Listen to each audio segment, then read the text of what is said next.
18.5 millimeters across. That is the clean, cold diameter of a 12-gauge throat. Not rumor, not bravado, not a barrack's tale. Just a round fact measured by a steel caliper that clicks softly in a quiet archive.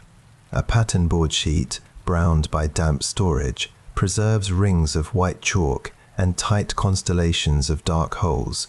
9 clustered stars inside a circle drawn at 30 paces. A pencil note smudged by a thumbprint smelling faintly of paste reads 00 at Jungle Range. The board came from a field test on a small Pacific island, its edges eaten by mildew, yet the geometry remains, arguing with a legend that refuses to die, that shotguns are for birds, not battle. The card says otherwise, calmly. Geometry does not flinch. In its pocked surface, a myth meets a yardstick in the lamplight. Subscribe for more bedtime history.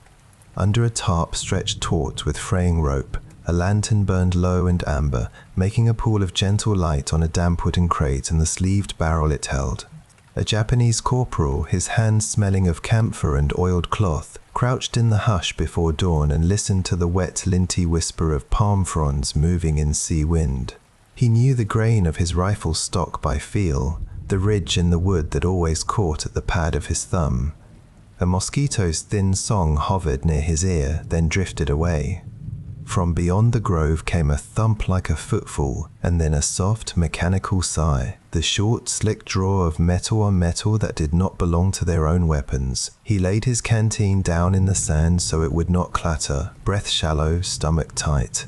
The sound slid through darkness again, less a threat than a riddle, close and not close, like a hinge that wanted answering. In the dark, unfamiliar noise carries a different weight than daylight names. On a table stained with bluing salts, an American armorer set a pattern board at the jungle's edge and chalked concentric rings, his fingers powdery and his lips tasting of rain. He marked 20 paces, 30, then 40, feeling mud cling to his boots with every step as birds stitched small calls through mist. The shotguns. Receiver was warm from a test run. The pump slid like silk pulled through a ring. He thumbed in brass-cased shells because paper swelled under this heat, and he knew better than to trust paper in an air that perfumed its own weight with salt. The first shot cracked with a short bark, louder under the canopy, then echoed in the hollows of banyan roots. He saw the paper jump and the chalk dust leap in a halo. He counted the holes, wrote down the numbers, a small ritual in pencil that dried under his breath. In that era, they measured not just what a weapon did, but also where it reached confidence and where it simply ended. Military myths often move faster than supply chains. Still, they leave residue that archivists learn to read by feel. Decades after a German protest in 1918, the word unsporting drifted across mess tables in distant garrisons like a curl of pipe smoke that clung to wool, and men repeated it because it tasted authoritative. Yet the United States never conceded that close-range buckshot violated any law of war, instead logging pattern density and pellet retention at practical distances. The contrast looked almost like 2 rooms lit by different bulbs, one saturated with inherited etiquette, the other flooded by measurements pinned to boards with thumbtacks. An island wind carries both tones at once, the dry scrape of old phrases and the crisp tap of a caliper against a barrel ring. The jungle, damp and green, cares little about either. It listens and it holds. The sand remembers. Instruments hum. The hollow waits. In the hush of a perimeter line, an American sentry leaned against a sandbag that pressed gritty patterns into his sleeve as rain began to drum softly on canvas. He cradled a pump action close, its heat shield ribbed under his palm like the back of an eel, and he could feel the magazine's weight as an assurance, not an invitation. Across jungle shadow, distant frogs pulsed a chorus, and he thought about the last practice pattern at 25 paces, how the 9 dark marks stitched the board tighter than his expectations, yet he knew that beyond 40 the pellet strayed. The truth of the tool lay neither in myth nor scorn, but in a shaped circle of reach, a near field where its command was absolute. He ran a dry rag through the ejection port, smelling old oil, hearing cotton rasp over steel that had been hot in sun and cold at night. Somewhere a twig snapped, or maybe that was only memory rehearsing its lines. On some nights certainty arrives with a quiet click, on others it arrives with silence. Across the grove, old forms of courage met new geometries that did not care about ceremony. For generations, Japanese infantry drilled with long barrels and bayonet practice that turned wood and steel into extensions of the chest, breath, and command, as cicadas shrieked from pines in an unbroken electric curtain. The thrust and turn had a rhythm the hand could learn in the dark. An enemy at spear's length was a puzzle already solved by muscle. Yet the jungle narrowed that distance under dripping vines, as if the air itself rethreaded expectation. A compact pump with a bayonet lug and a metal shroud changed the conversation of the first 10 meters, proving that space can be redrawn by patterns invisible until they arrive. Ocean damp layered every surface with a thin taste of salt, and cords of rope went from stiff to pliant to stiff again through the day. The gulf between rifle reach and pellet reach became the shape of a surprise that lodged not in the body but in the plan. Rumors of bird guns turned into lists of requisitions and, just as quickly, into lists of restrictions that lived in files smelling faintly of paste, suggesting that the shotgun lived a double life as both favorite and stepchild. The quartermaster counted crates that sweated green lacquer where brass met foam, and he logged who drew buckshot and who returned empty cardboard sleeves gone soft at the corners. In that age, paper shells swelled so stubbornly that some men nicknamed them sponges. Brass shells were a relief you could feel through the thumb. The paper peeled, the brass cleaned easily with a wipe that left a thin sheen like a meadow after rain. In the same logbook, a line cautioned that trench guns were to be conserved for patrol leads, guards, and units who crossed thresholds first. Supply is a quiet form of doctrine, and doctrine often flows through the fingers of the person who stamps forms under a swaying bulb that smells of dust and heat. Within the black mouth of a limestone cave, a marine engineer crouched, breath fogging his face lightly, and touched the rock that sweated a cold film of mineral water. Even his canteen tasted slightly of stone. He had learned to tap the pump's action gently to avoid the broadcast clack that echoed like castanets in Cavanair. Inside, sound grew teeth. He knew the drill that traveled from platoon to platoon like a recipe. Light a short fuse, toss a small charge to stir the dust and the will, then step to the edge and wait for grit to rain down like ash. When he finally stepped in, the muzzle led his vision like a lantern beam, its ribbed heat shield warm against his fingers. In that inner dark, the geometry of a pattern was not abstraction, but a broom that worked within arm's length of an idea. Dust perfumed the throat, and the heart counted in beats, not numbers, not because of fear, but because of practice. Reports after actions read like ledger books decorated by weather ink that ran at one edge, a smudge where a wet hand steadied a page, a leaf bug trapped flat between two sheets. Effective penetration in heavy brush at near range, one careful hand inscribed neatly, still willing to measure in words what a board once showed with holes. The next line conceded, ineffective beyond medium distance. You could hear the humility of that sentence in the way the nib lifted slightly between beyond and medium. In that era, a tool was not magic or mistake. It was a choice made plain by its limits and its triumphs in equal measure. Rain made the margins buckle and smell like tea left overnight. Dust settled in swirls. Here and there, a small note described the way night attacks ended faster when a pellet cloud met them at the wire, as if the clock had been tilted toward morning by the shortest swing of a hand. On an island's quiet perimeter, far from any parade ground, the night held its breath between palm trunks cut to stakes and wires that glinted faintly in starlight. The ocean rolled a low, patient rumor of itself. An intruder steps where sand cools quickest under shadow, and then the world lurches as a short roar folds voice into wind, then into insects, and the light behind the guard tent jumps along canvas ribs. Shock, in that moment, is not just surprise at pain, it is the way plans thrown like ropes suddenly go slack. Pellets do not announce themselves with elegant trajectories.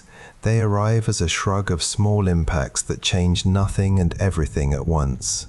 The guard's eyes water, not from sorrow but from powder that perfumed the air with peppered heat. The strange thing about near range is how it turns time thick, like syrup poured slowly and caught mid-fall. Did the old manuals ever prepare anyone for how short a meter feels when sound blooms? Boxes with green stencils traveled by landing craft and by hand, and then some sat untouched under tarps through entire seasons as other priorities pressed in. That is one way suppression works, not as diktat but as delay.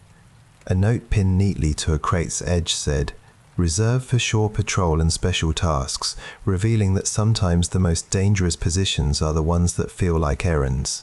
Men argued over which mission counted as special, and tools slept in shade until someone with authority drew in pencil and called it doctrine. A lieutenant who loved numbers drew circles on a board every free afternoon. The sergeant who managed schedules saw that and smiled, then penciled him onto a beach patrol that did not get cancelled by rain. The smell of wet rope mingled with machine oil, and the day's list of tasks softened along the edges where sweat touched it. Allocation can be as decisive as any volley. Night breathes, palms sway, the low sea presses and recedes. Years later, divers moving through flat green water in a lagoon found a crate fused by corrosion to coral, its nails flaked to lace, its lid half gone. They traced letters in crust with gloved thumbs until a faint 12GA rose like a watermark under sunlight diffracted by waves. Inside, brass shells lay like biscuits turned verdigris, yet their geometry persisted, a kind of calendar kept by metal. Fish nosed the edges, the diver's bubbles drummed against hull ribs in a quick rhythm that felt like rain falling upward. One shell, wiped on a thigh, revealed W0 stampery shallow but legible, and the diver grinned into his mouthpiece, taste of rubber and salt thick in his cheeks. Above the surface, the world smelled of old boat paint, gasoline and sun-warmed water that carried a faint sweetness like wet coconut. Rediscovery often arrives not with fanfare but with a small private nod at something that simply refused to vanish. In a dry attic, a civilian years after the storm of empires slid a dust-caked canvas bag from behind a cedar wardrobe and found oiled steel hidden by the soft scent of wood shavings. He unbuckled leather that had gone stiff and felt it flex back slowly under his palm. A short barrel with a strip of perforated metal lay asleep like a sleeping animal with ribs that breathed only when light touched them. He did not fire it. Instead, he swabbed it gently with a clean cloth as his radio murmured weather, and the evening wind nudged a curtain so that dust danced like pollen. He found a folded letter under the sling, words stained with palm oil so faint that his fingers perfumed themselves as he handled it. The letter mentioned a night patrol without saying what happened, as if writing could respect silence as much as it records fact. Objects sometimes preserve what words decline to tell. A roll of microfilm clicked through a reader under the watch of a librarian whose sweater held the faint smell of wool and old paper, revealing block letters and charts that looked almost like astronomy. Pellet counts plotted at distances that fit only a certain kind of terrain. The notes had a sparse music, pattern held at 30, dispersion acceptable, avoid over-range engagements. The driest lines sometimes carry the warmest implications for those who had to walk them. Here were tables that had been marked confidential long enough for secrecy to lose flavor and leave only the salt of detail. The reader's lamp traced a faint buzzing circle on the desk as frames snapped past. Declassification changes a sound more than a meaning. The squeak of a knob loosening, the whisper of plastic sliding, the heat from the bulb blooming on the back of a wrist. Archaeology is not always a shovel, sometimes it is a lens. Local islanders, for whom the war lived first as thunder and then as rust, tell of palm fronds punctured in clusters, suggesting a visitor that travelled not as a single messenger, but as a small chorus. After storms, children found brass pockets that perfumed their hands with metal and soil. They used them to keep flowers from wilting too fast. Stories that tasted of grandparents' kitchens spoke of a strange American gun that made many little dents at once on water barrels. No one argued over the model because the barrels testified with their own stippled skin. The smell of pandanus mats and sea breezes seeps into narratives, giving them weight as real as any ledger. For generations, memory has a way of counting without numbers, holding both fear and curiosity like shells in one hand. These are not technical treatises, yet they outline, in texture and timber, the same geometry the pattern boards did in chalk. Heat shields riddled with long vents told their own aesthetic story under harsh sun, lines of shadow along metal that seemed to breathe as the weapon cooled. The bayonet lug, heavy and square, gave the front a chin. It felt deliberate, a promise that the tool could still speak the older language of steel meeting steel if demanded. Stalks of dark walnut sat slick with sweat, then dried to a soft satin under a rag that smelled of linseed. Cylinders bored for widespread contrasted with tighter chokes on sporting barrels. One was a line drawn as a quick brush, the other a pen. The pump stroke had its own grammar.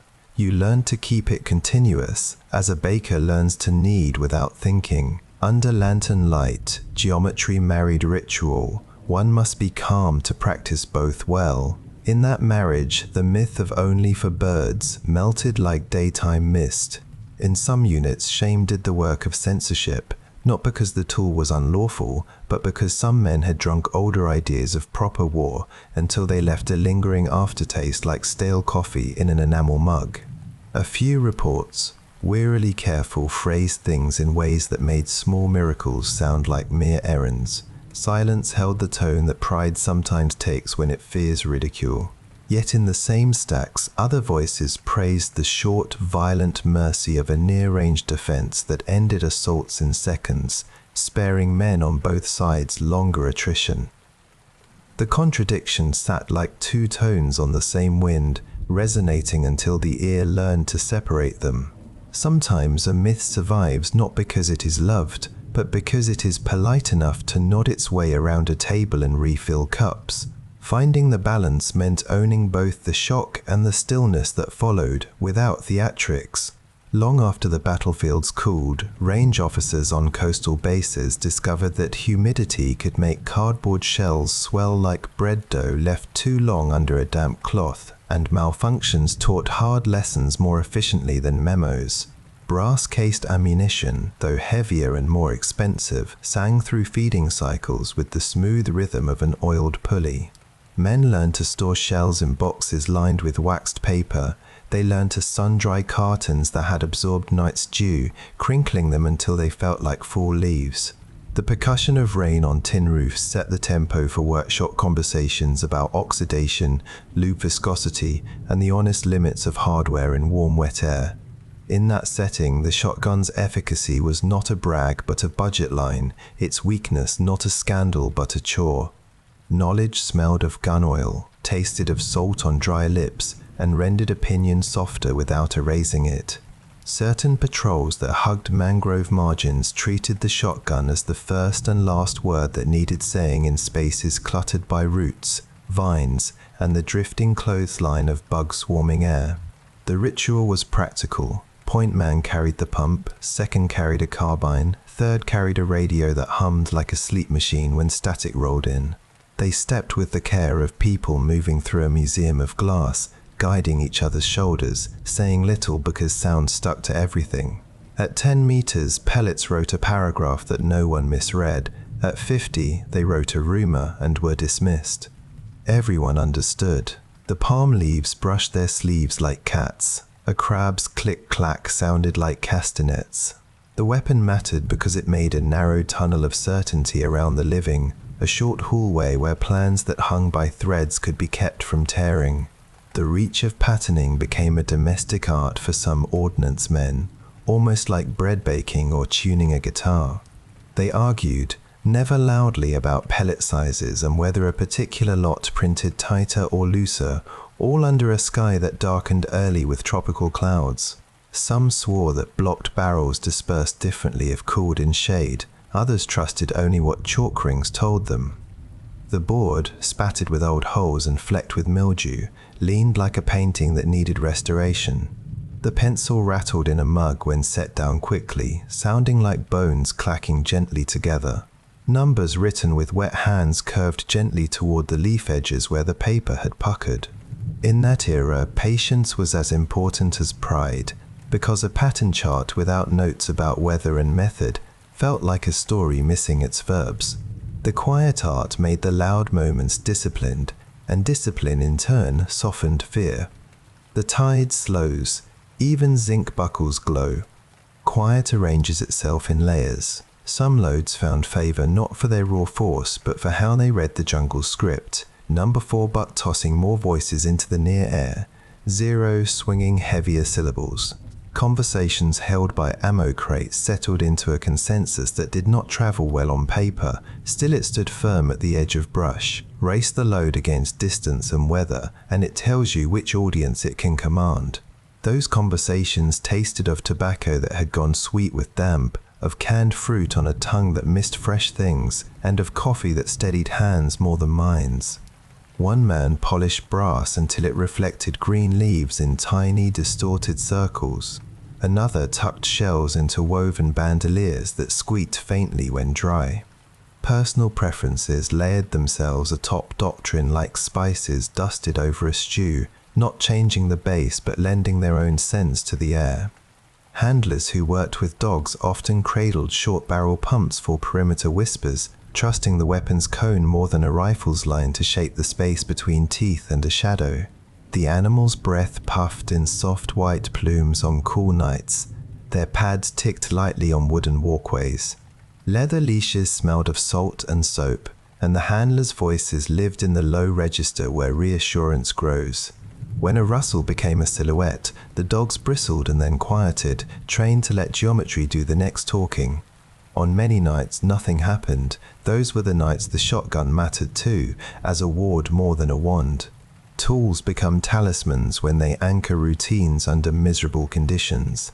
Talismans become tools again when an instant snaps taut and demands a practiced response. The hinge between those roles is almost silent, like a lid settling on a pot.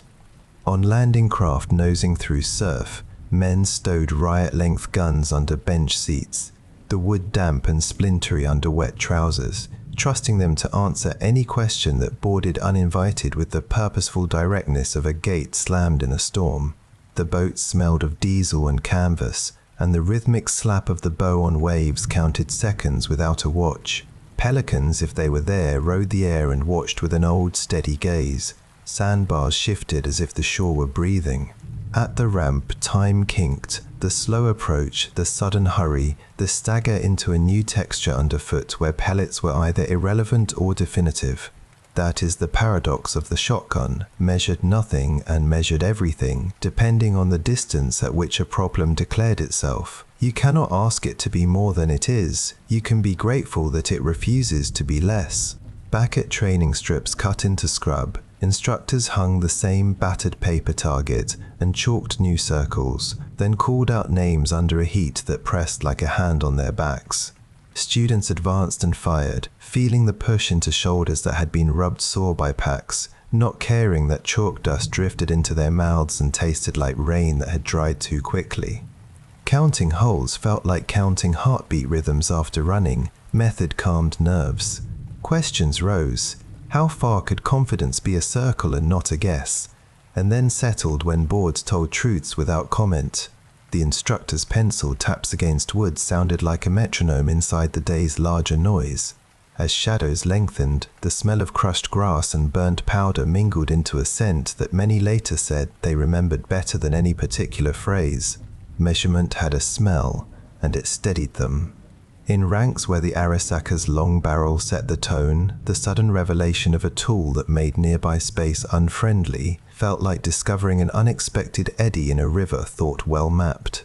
It was not just pain or damage, it was a rearrangement of courage's placement, as if the places deemed safe and unsafe had swapped quietly overnight.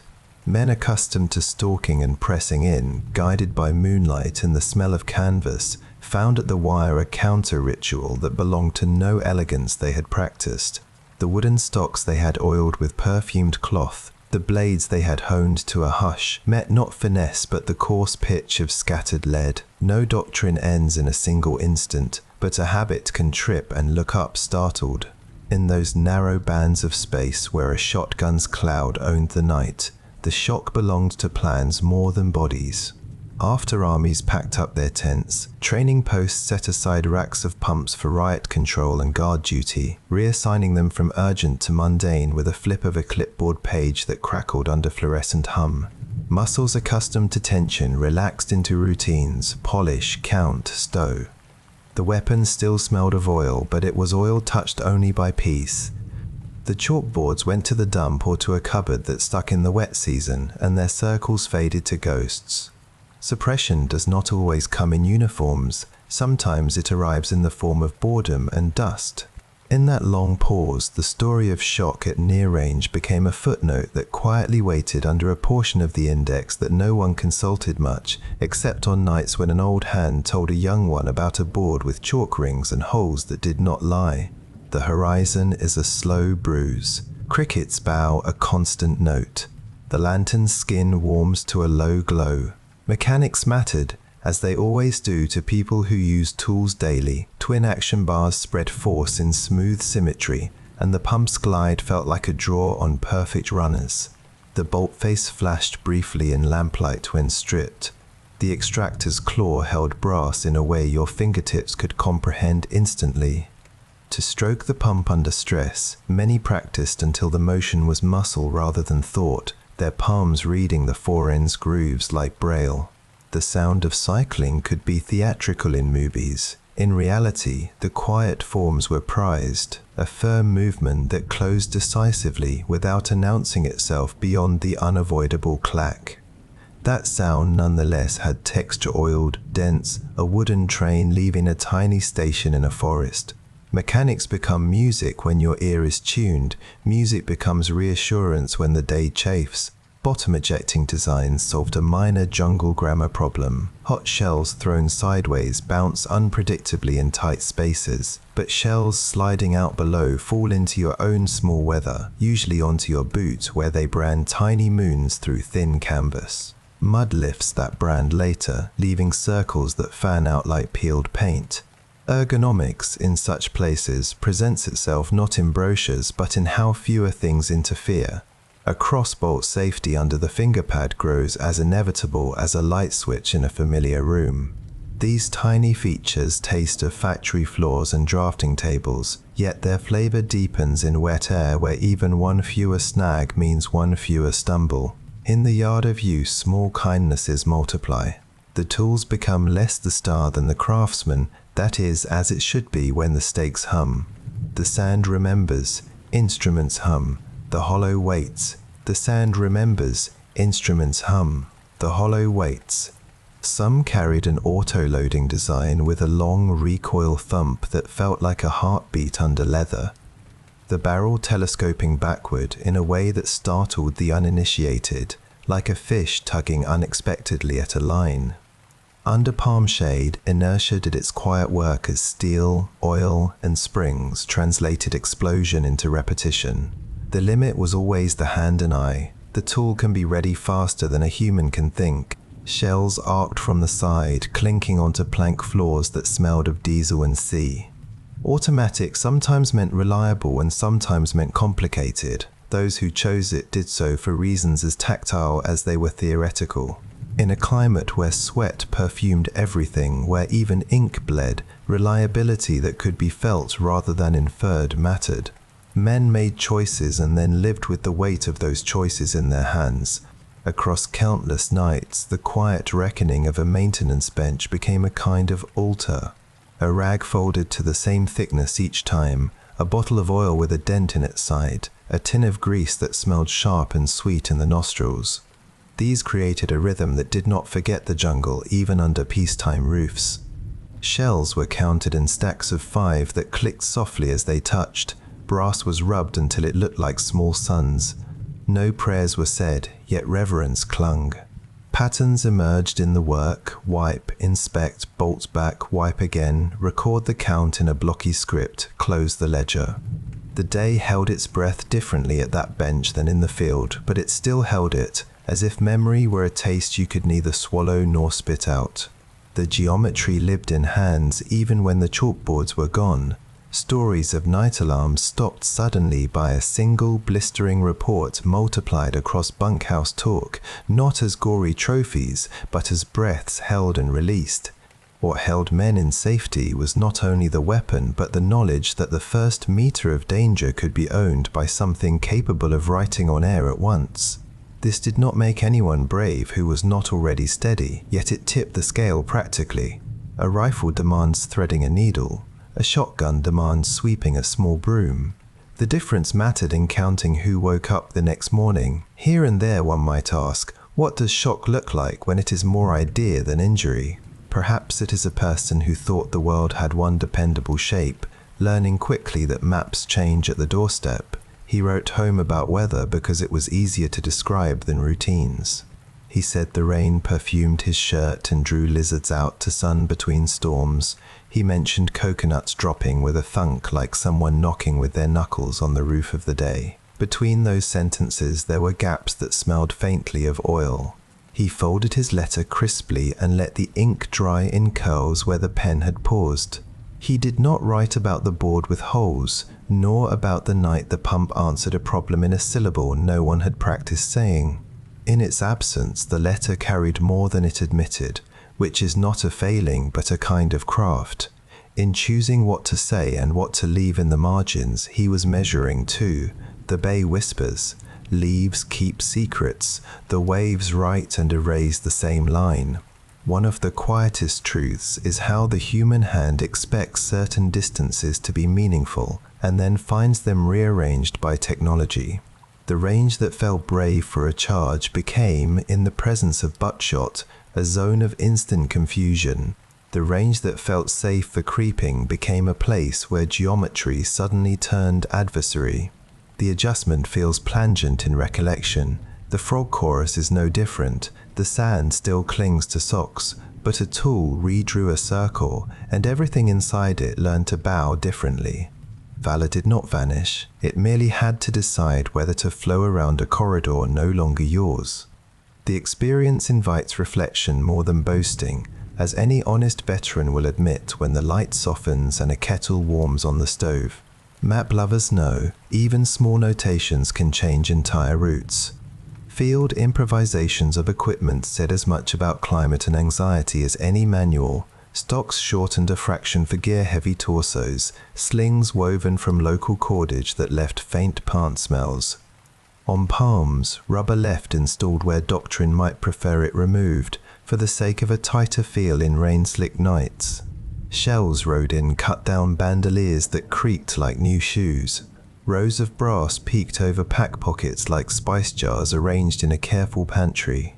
Tape left gummy ghosts on fore ends where lantern light glossed over them. In the same way a garden fence tells you more about a gardener than about the seeds, these choices told of the people who handled shock head-on in the places where shock lived. They believed not in mystique, but in preparedness that other people would find unremarkable at a glance. The rumor about illegality wove back in, a wandering vine that grew where there was any trellis of etiquette to cling to, and it was pruned politely in footnotes that confirmed what careful officers already knew. Men remembered hearing their elders mention a European protest, and they repeated it in whispers that sounded almost relieved when debunked. The rumor tasted old, like a dried plum found at the bottom of a field bag, still edible, no longer sweet. In the meantime, the work of near defense continued, unaffected. Such is the nature of polite myths. They continue to be told long after the labor they deny has made its point. That labor smelled of sweat, gun oil, and crushed grass, and it left under fingernails a faint ring of black that took a minute's scrubbing to erase. After the big machines and banners left, some governments sold off or scrapped remaining trench guns, pressing one last rectangle of clerical authority onto tools that had long ago served their most urgent hours. The scrap hands wore gloves and folded paper that still bore stamps impressed by earlier palms, then watched as the metal changed tone and became raw material again. Collectors decades later followed those light paper trails like river maps, finding odd survivors forgotten in armory corners that smelled of solvents, chalk, and time. Suppression takes many forms: disposal, mislabeling, quiet shelving. Rediscovery, too, has its own costumes: estate sales where lemon oil perfumes the room, auctions that hum, and quiet donations made by people who want things remembered softly. The tools themselves say little. Their dents and rubs are the only sentences they kept for themselves. A curator in a small museum cleaned a heat shield with a cotton swab dipped in solution that smelled faintly of apples, lifting tarnish like fog peeling from a hillside in morning sun. Children pressed noses to glass and left faint fogged circles as she explained that the ribbed shroud was not just decoration, but a way to keep a hand from burning after repeated shots. Light from windows crossed the floor in slow, pale bands, dust motes wheeled. The gun's wood glowed with a satin warmth under that light, not menacing, not innocent, simply itself. She did not tell war stories. She pointed to holes in a pattern card and let those speak. The room, steeped in soft footsteps and whispers, held 2 times at once, the frantic and the careful. The feel of the moment invited calm rather than dread. In a gravel pit used for ballistics testing, modern researchers propped gelatin blocks marked with grid lines and filmed pellet penetration under high-speed cameras that chirped softly when rolling. The smell of clean, cold earth rose as shovels scraped to level a platform. At 20 paces, the buckshot cloud wrote a tidy lyric. At 40, it turned into prose. Beyond, it devolved into rumor and then afterthought. The video replayed under a tent that flapped idly in breeze, and the screen showed tiny temporary cavitations that looked for an instant like underwater blossoms. The researchers spoke low, not out of reverence, but because many of them had learned that the numbers had their own voice if you let them. They wrote distances and depths on a whiteboard with a squeak that set teeth slightly on edge. It was not dramatic, it was the drama of accuracy. Dawn light slanted through a coastal copse where an archaeologist wore gloves and sifted soil through a wire screen that sang a thin metallic hiss. He found a small cluster of tiny lead pellets welded together by time, shaped into a dull berry that rolled slowly in his palm. Nearby, in a fallen coconut trunk, a pattern of tiny craters told a story in a language the hand could read. Pine-scented sunscreen joined the breath of the grove, which still carried the sweet damp of the previous night. The cluster, X-rayed later, revealed a whirl like a little galaxy, a record of flight slowed to a freeze. He logged its depth below surface, taste of grit on his lip, shade cool on his neck. If history is sometimes a matter of taste, a bias, a flavor, then this piece tasted of lead, wood, and patience. Divers on a follow-up survey found a whole pump gun cradled by coral heads, as if the reef had decided to keep it in a careful nook. It wore pink and ivory incrustations like sea jewelry, and small fish flitted through the receiver as if it were a cave. Lifting it, they heard brittle sounds like old bread breaking, the ocean's pressure having fused and set what once had flexed. Up top, they bathed it in fresh water, knowing that the metal would crumble further even under loving attention. The deck smelled of brine and neoprene. The sun cooked out the chill in their shoulders. In the end, it became a teaching object, a testimony to both salt and steel. Not everything is saved. Not everything that is saved can be made whole. Understanding accepts partial gifts. In a quiet home, a veteran of that era held a sporting shotgun at a club demonstration and let his hands remember things his mouth did not elaborate on. Steam from a teacup climbed gently and dissolved. He watched it and said nothing for a moment. He ran a cloth over the barrel, then over the stock, and he nodded when someone explained patterning with a casual confidence that came from afternoons under sun. He mentioned wind, humidity, and the way patterns open like flowers slightly sooner in wet air. He did not mention fear, nor shock, nor even the ocean, yet his knuckles tightened very slightly around walnut when someone worked the pump, and it made its honest sound. Old bodies carry their own archives, and sometimes the only language they need is a fingertip over polished steel.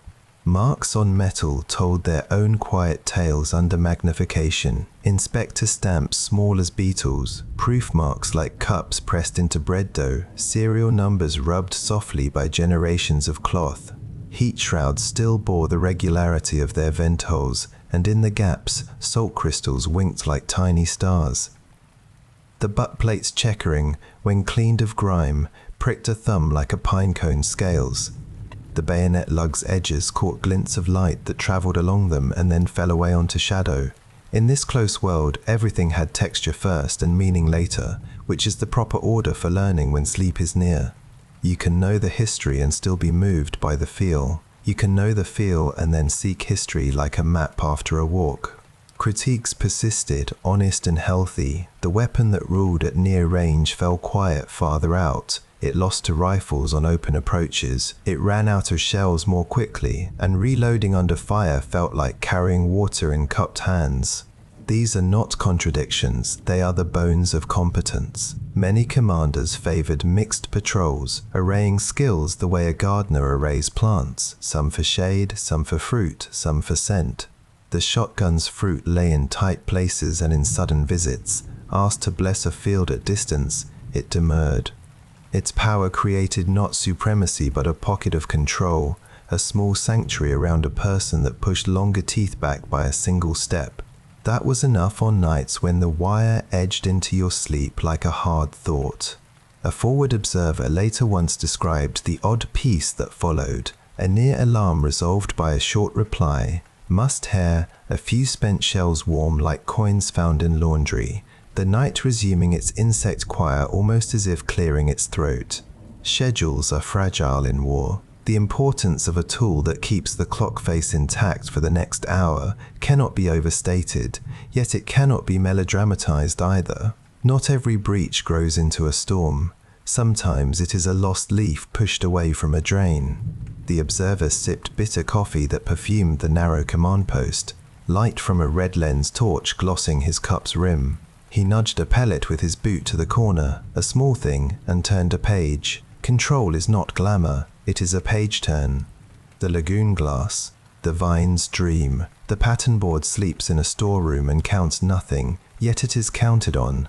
That famous rack of the pump, celebrated in movies, sits somewhere between myth and comfort in reality. Men learn to cycle quietly, because announcing one's readiness has mixed value when the dark is listening.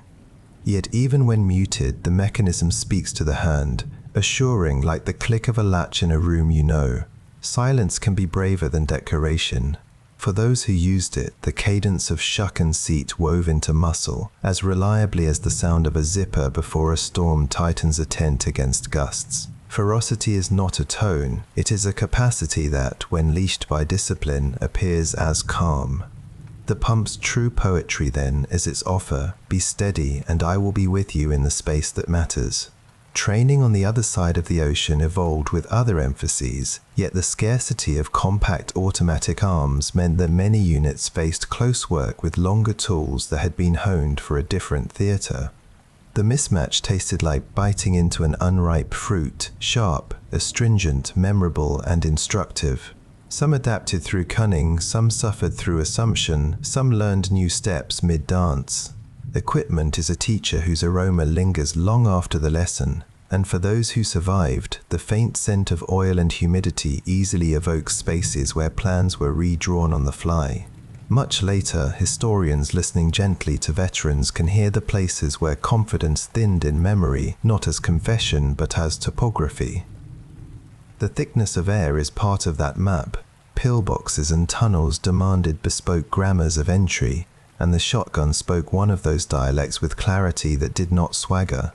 Dust prickled throats, sour sweat dripped into eyebrows, boots grated on sand that squeaked faintly in confined spaces.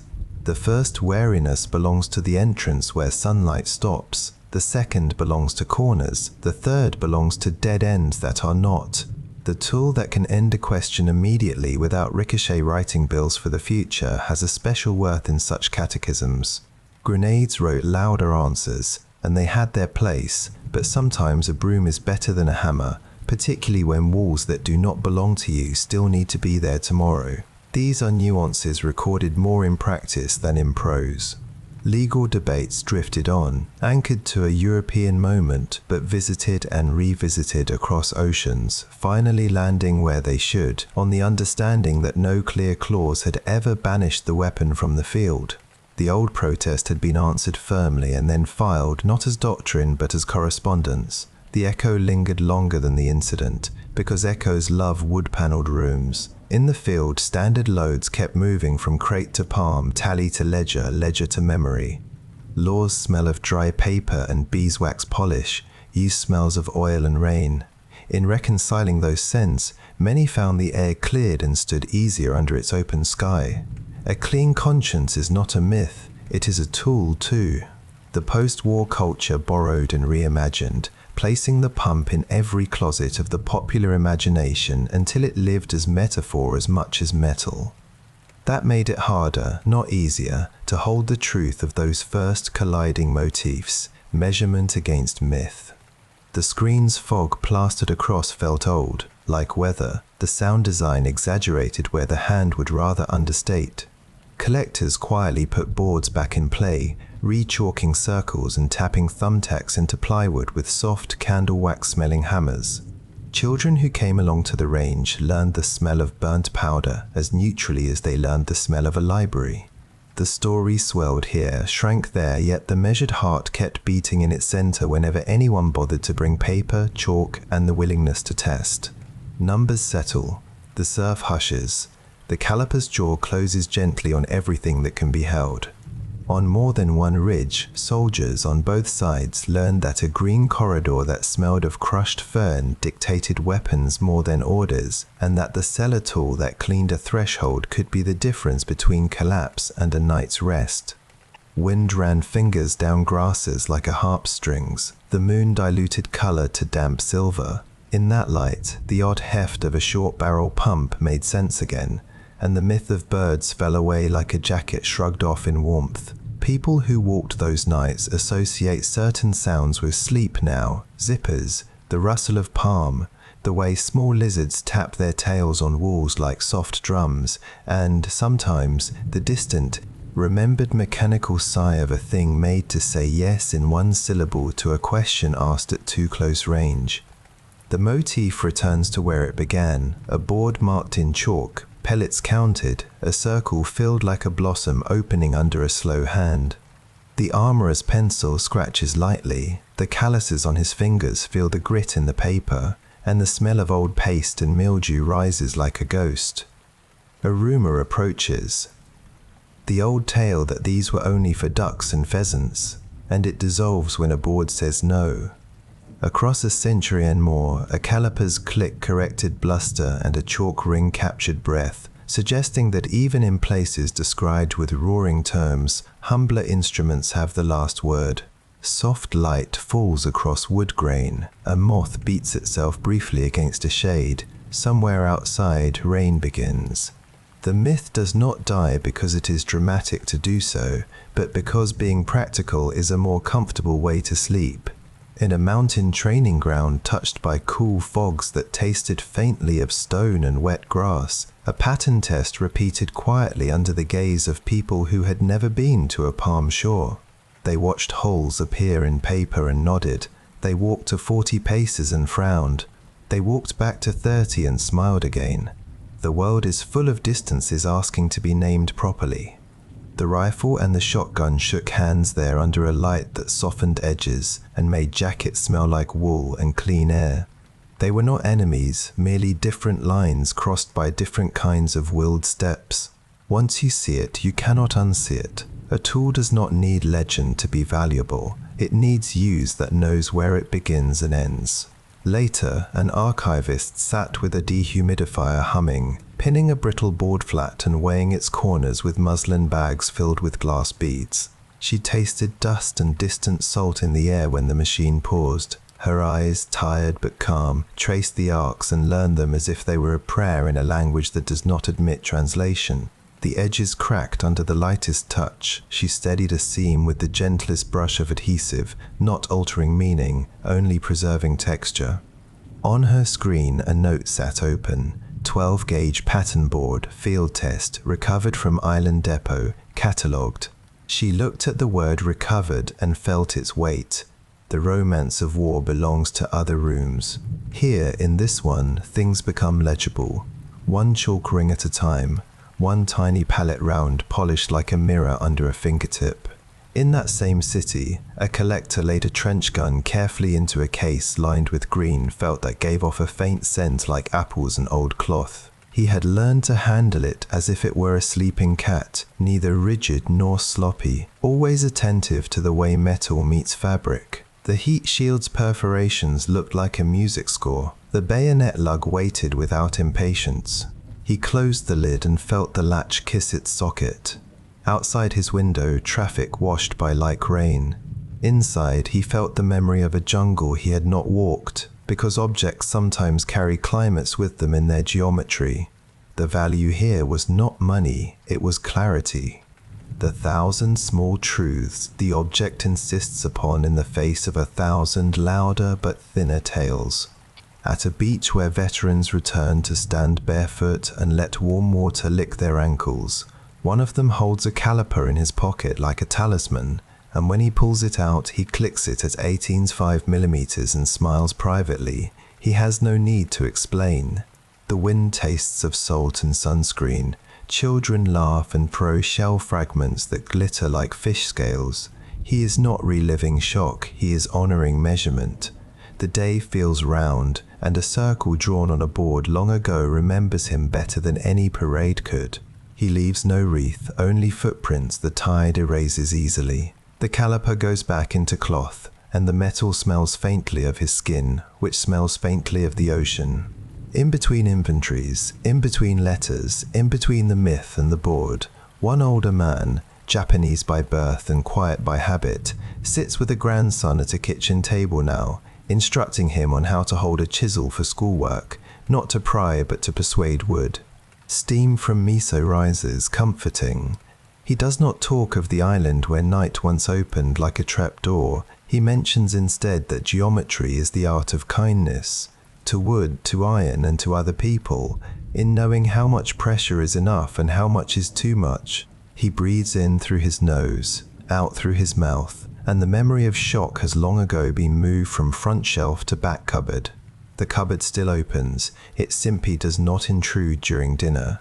Somewhere else, a restorer aligns a bayonet lug on a barrel with a slip of paper marked with pencil lines, listening for the microscopic scrape that tells him when metal meets metal as they should. He has no illusions about grandeur.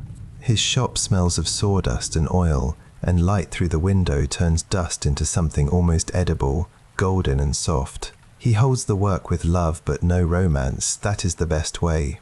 The pattern board on his wall, a reproduction for demonstration, bears neat circles and neat holes. Visitors ask about birds. He smiles, nodding, and then tells them what the board measures and does not measure, how it defines not a life but a task, and how that task saved many. The visitors nod, the shop breathes. And so we arrive gently at a place where myth and measure can sit together without quarrel, illuminated by the patient lamplight of record keepers and the soft daylight of remembered work. The 12-gauge trench gun occupies its narrow corridor of force, neither larger nor smaller than it is, yet entirely decisive where it belongs.